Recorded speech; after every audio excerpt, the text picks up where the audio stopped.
नमस्कार, अब दुनिया की फटाफट बुलेटिन में आप सभी का स्वागत है और नजर डालेंगे आज के खास खबरों पर।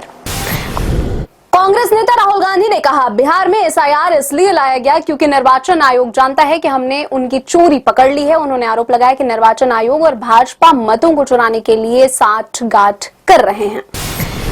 केंद्रीय गृह मंत्री अमित शाह ने बिहार के सीतामढ़ी में कहा, बिहार में मतदाता सूची के विशेष गहन पुनर्निरीक्षण पर राजनीति कर रहे राहुल गांधी को पार्टियों के नाम मतदाता सूची से हटाए जाने चाहिए। लोकसभा में नेता प्रतिपक्ष राहुल गांधी ने दावा किया, यदि चुनाव आयोग इलेक्ट्रॉनिक डेटा उपलब्ध करा दे तो कांग्रेस यह साबित कर देगी कि नरेंद्र मोदी वोट चोरी करके देश के प्रधानमंत्री बने हैं।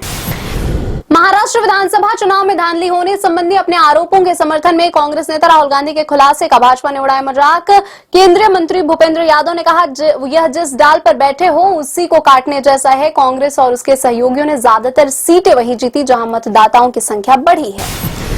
सूचना एवं प्रसारण मंत्री अश्विनी वैष्णव ने कहा, केंद्रीय मंत्रिमंडल ने तकनीकी शिक्षा संस्थानों को मजबूत करने के लिए 4,200 करोड़ रुपए मंजूर किए। तकनीकी शिक्षा योजना में बहुविषयक शिक्षा और अनुसंधान सुधार के तहत 275 तकनीकी संस्थान आएंगे।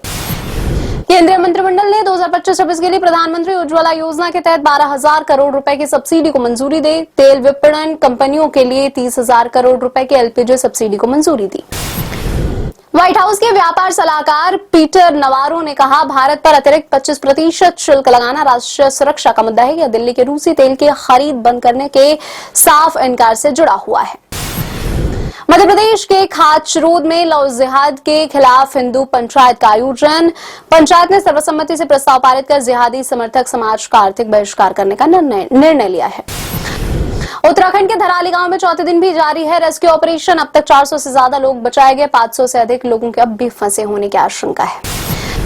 रेटिंग एजेंसी मूडीज ने कहा, अगर अमेरिका 27 अगस्त से भारतीय निर्यात पर शुल्क 50% आयात शुल्क लगाता है तो वित्त वर्ष 2025-26 में भारत की आर्थिक वृद्धि दर घटकर 6% रह जाएगी।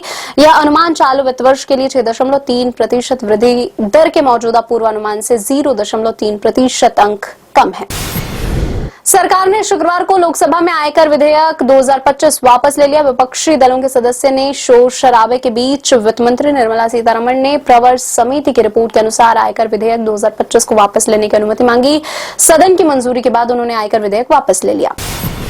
बिहार सरकार ने ट्रांसजेंडर समुदाय के अधिकारों की रक्षा और उनका सामाजिक विकास एवं सशक्तिकरण के लिए एक कल्याण बोर्ड का गठन किया है। बोर्ड ट्रांसजेंडर समुदाय के सामाजिक विकास से जुड़े कदमों का क्रियान्वयन करेगा और इन पर नजर रखेगा।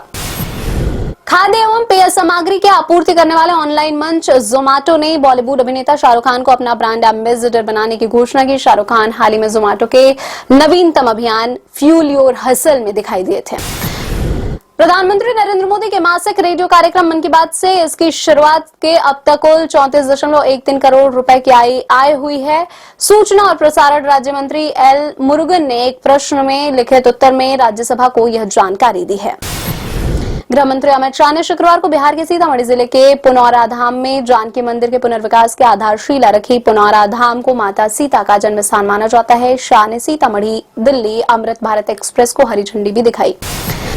विपक्षी गठबंधन Indian national developmental inclusive alliance कई घटक दलों के सांसदों ने संसद परिसर में किया प्रदर्शन। सभी सांसद बिहार में मतदाता सूची के विशेष गहन पुनरीक्षण का कर रहे थे विरोध। अमेरिका के विदेश मंत्री मार्को रूबियो ने दावा किया, जब भारत एवं पाकिस्तान के बीच युद्ध हुआ तो अमेरिका सीधे तौर पर इनमें शामिल हुआ। अमेरिकी राष्ट्रपति डोनाल्ड ट्रंप दोनों परमाणु संपन्न पड़ोसियों के बीच शांति स्थापित कराने में सफल रहे। ट्रंप ने कहा, भारत के साथ शुल्क का मुद्दा हल करने होने तक उसके साथ व्यापार वार्ता नहीं करेंगे। अमेरिका के साथ जारी उठापटक के बीच शेयर बाजार में बड़ी गिरावट। बीएसई सेंसेक्स 765 अंक लुढ़ककर 79,858 अंक पर हुआ बंद। निफ्टी भी 233 अंक का गोता लगाते हुए 24,363 अंक पर हुआ बंद। हंसल मेहता की सीरीज गांधी का होगा टोरंटो इंटरनेशनल फिल्म फेस्टिवल में प्रीमियर। रामचंद्र गुहा की किताब गांधी बिफोर इंडिया और Gandhi the in years that change the world of आधारित है सीरीज। प्रतीक गांधी निभा रहे हैं महात्मा गांधी का किरदार। नीतीश तिवारी की रामायणम में नजर आएंगे चेतन हंसराज। फिल्म में निभाएंगे रावण के नाना का रोल। साउथ स्टार यश निभा रहे हैं रावण का रोल। रणवीर सिंह बने भगवान राम। रामायणम का पहला पार्ट दिवाली 2026 पर होगा रिलीज। ये थे आज के फटाफट बुलेटिन। ऐसी ताजा अपडेट्स के लिए बने हमारे साथ, यानी विजिट करें वेब दुनिया पर।